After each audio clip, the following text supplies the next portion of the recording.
नाम कर दिया। भगवान इस सृष्टि पर आए, अपना उद्देश्य पूरा किया और गए। हमें भी उस बात का याद रखना चाहिए कि जिस उद्देश्य से आए, और यकीन मानिए मेरे सामने भगवा दुपट्टे बैठे हुए हैं, मेरा एक उद्देश्य पूरा हुआ।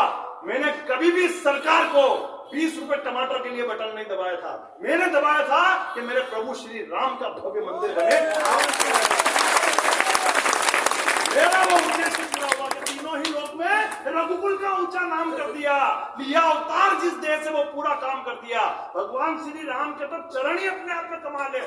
कौशल्या के आंगन में रखा, प्रजा भक्त हो गई। अहिल्या की शिला पर रखा, श्राप मुक्त हो गई। मिथिला के स्वयंवर में पहुंचे, सीता राम में लीन हो गई। दंडकारण्य वन में पहुंचे, धरती असुरों से विहीन हो गई। निषाद राज की कुटिया में पहुंचे, मित्रता पार हो गई। केवट की नैया पर बैठे, भवसागर के पार हो गई। सबरी की कुटिया में पहुंचे, असुरों की धारा उमड़ गई। हनुमान की हथेली पर रखा, भक्त की कीर्ति दुनिया में बढ़ गई। सागर के तट पर रखा, रामेश्वरम की नींव उड़ गई। लंका की धरा पर रखा, लंकेश की नींद उड़ गई। और आखिरी लाइन पर संवेद तालियां उठे कि जो रखा कदम लॉकडाउन में दूरदर्शन पर, तो उस गरीब की टीआरपी बढ़ गई।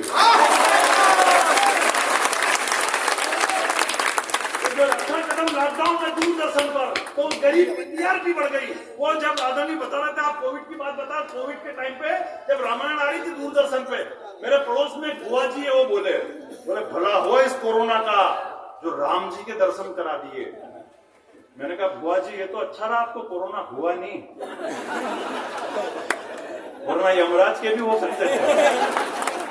कोविड के टाइम पे तो कहीं हमें टाइम नहीं बताते, कोविड के टाइम पे तो कई तरीके की स्थिति हुई। जब फुल लॉकडाउन लगा हुआ था, ऐसी संस्थाएं काम कर रही थी। मेरे जब फुल लॉकडाउन लगा था, नवरात्रि आई थी, मैंने भी हिम्मत करी। मैंने कहा आज कुछ भी हो जाए, माता जी के दर्शन करके छोड़ूंगा, कुछ भी हो जाए। तो घर से बाहर निकला, हमारे गांधी चौराहे पे 2 लट्ठे पड़े पुलिस वालों के, लेकिन कॉन्फिडेंस का कभी हिम्मत नहीं आ रही। आखिर माता जी के मंदिर में पहुंचा। जैसे ही मंदिर में पहुंचा, माता जी मंदिर में थे ही नहीं। बाद में मैंने कहा चलो हमारे पशुपतिनाथ के मंदिर है, मैंने कहा उनके दर्शन कर लो, वो भी मंदिर में नहीं। फिर हमारे बस स्टैंड में बालाजी का मंदिर है, मैंने कहा चलो उनके दर्शन कर लो, बालाजी भी मंदिर में नहीं। आखिर गांधी चौराहे पे 2 लट्ठे पड़े और वापस घर पहुंचा। बाद में जैसे अनलॉक हुआ तो मैं शिकायत लेके माता जी के पास पहुंचा। मैंने कहा माता जी मैं 2 लट्ठे खा के आपके दर्शन करने आया था, पर आपने मुझे दर्शन नहीं दिए। तो माता जी बोले कि बेटा फुल लॉकडाउन लगा हुआ था, किसी के भी घर में रुपये पैसे की कोई कमी नहीं आ जाए, इसलिए मैं लक्ष्मी का रूप धारण करके लोगों के घरों में विचरण करने के लिए। उसके बाद फिर मैं पशुपतिनाथ के पास पहुंचा। मैंने कहा पशुपतिनाथ भोलेनाथ जी मैं 2 लट्ठे खा के आपके दर्शन करने आया और आपने मुझे दर्शन नहीं दिए।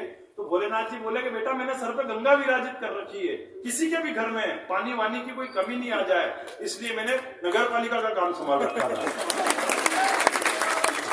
तालियां अगली बात तो आपकी भी टाइमिंग ही खराब है। आज भोलेनाथ जी कर रहा हूँ, राम जी बीच में फंसा जा रहा। लोगों की टाइमिंग। बाद में मैं फिर बालाजी के पास पहुंचा। मैंने कहा बालाजी मैं 2 लट्ठे खा के आपके दर्शन करने आया और आपने मुझे दर्शन नहीं दिए। तो बालाजी बोले कि बेटा जो गांधी चौराहे पे तेरे 2 लट्ठे पड़े थे नहीं,